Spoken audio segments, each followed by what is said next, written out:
ছোট্টবেলায় ছোট্টবেলায় পড়েছি যে ক খ, এবার আমি বড় হয়ে হব কি দেখো না লাল্লা।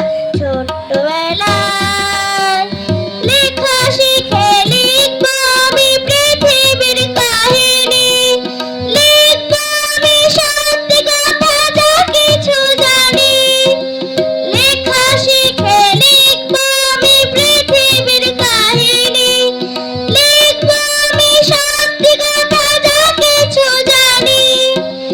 এই দুনিয়ায় ঘটে গেছে যা যা কাহিনী, লাল্লা। ছোট্টবেলায় ছোট্টবেলায় পড়েছি যে ক খ, এবার আমি বড় হয়ে হব কি দেখো না লাল্লা। ছোট্টবেলায় সায়েন্স নেব না, আর্টস নেব না, নেব না কমার্স, নেব